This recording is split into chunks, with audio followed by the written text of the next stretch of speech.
भूतिया जंगल और समुद्र का श्राप भाग 3। क्या अन्या और शीजू इतिहास बदलकर वापस अपने समय में लौट पाएंगे या वे हमेशा के लिए 1923 में फंस जाएंगे? अन्या और शीजू ने अपनी आंखों के सामने इतिहास को दोहराते देखा।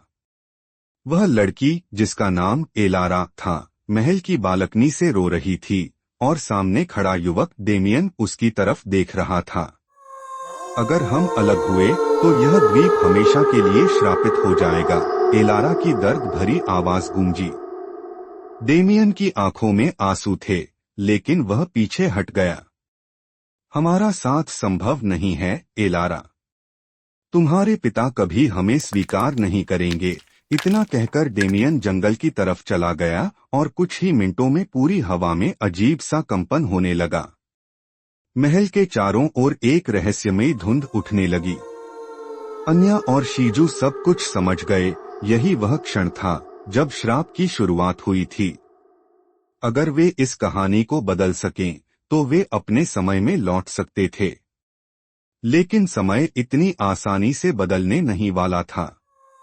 अन्या और शीजू ने चुपचाप महल के अंदर घुसने का फैसला किया।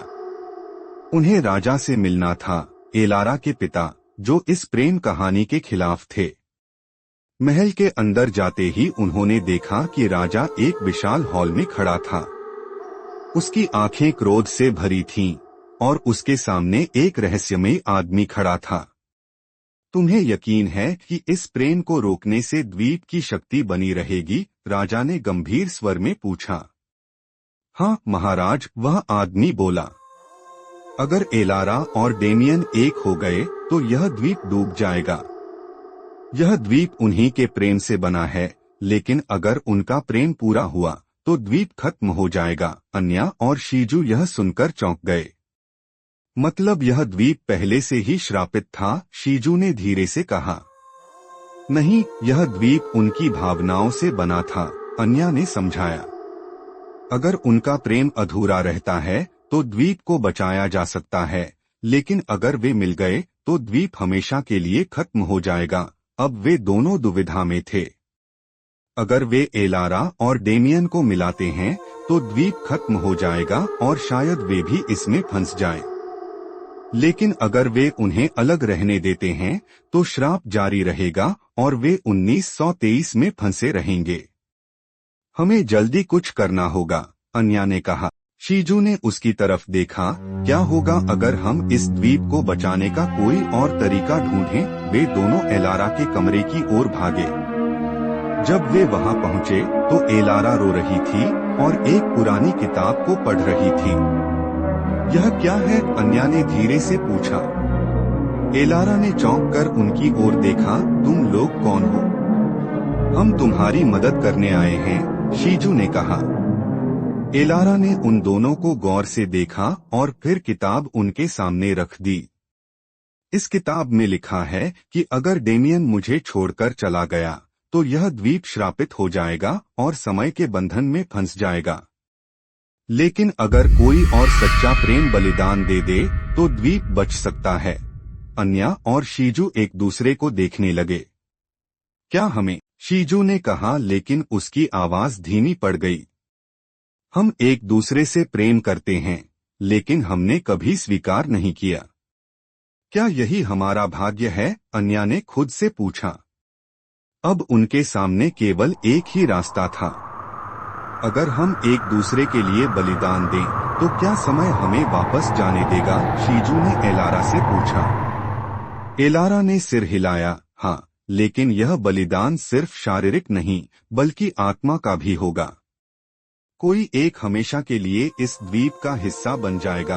अब फैसला करना था, कौन रहेगा और कौन वापस जाएगा। शीजू ने अन्या की तरफ देखा। अगर हम दोनों यहाँ रह गए तो कोई भी हमारी कहानी आगे नहीं बताएगा। मैं रहूंगा, तुम जाओ। नहीं शीजू, अन्या की आंखों में आंसू आ गए। हमें अपना भाग्य खुद तय करना होगा, लेकिन इससे पहले कि वे कोई फैसला ले पाते, महल में अचानक कंपन होने लगा। राजा को सब कुछ पता चल चुका था और अब उसने द्वीप की रक्षा के लिए अपने सैनिक भेज दिए थे। हमें जल्दी करना होगा, एलारा चिल्लाई। शीजू और अन्या ने झील की ओर दौड़ लगाई, जहां द्वीप की आत्मा बसी हुई थी। अगर वे वहां पहुंचे तो वे बलिदान दे सकते थे और समय फिर से अपनी सही दिशा में बह सकता था। लेकिन सैनिकों ने उनका रास्ता रोक लिया। अन्या ने झील की तरफ देखा। हमें कूदना होगा, शीजू ने उसका हाथ थामा और दोनों ने झील में छलांग लगा दी। अचानक चारों ओर रोशनी फैल गई। झील का पानी सुनहरे रंग में बदल गया और पूरे द्वीप की जमीन हिलने लगी। एलारा और डेमियन एक दूसरे की ओर भागे और जब उन्होंने एक दूसरे को गले लगाया तो पूरा द्वीप रोशनी में बदल गया और आकाश में समा गया। अन्या और शीजू की आंखें खुलीं तो वे अपनी नाव में थे। समुद्र पहले जैसा शांत था। हम वापस आ गए, शीजू ने धीमी आवाज में कहा। अन्या ने अपनी हथेलियां देखी। निशान अब भी वहां था। हमने इतिहास बदल दिया, लेकिन क्या यह पूरी तरह खत्म हुआ? जैसे ही वे किनारे पर पहुंचे, उन्हें एक बूढ़ी औरत दिखी, वही जिसने 1923 में उनकी मदद की थी। लेकिन अब वह 2025 में थी। तुमने द्वीप को मुक्त कर दिया, लेकिन कुछ रहस्य अब भी बाकी हैं। क्या मतलब? अन्या ने पूछा।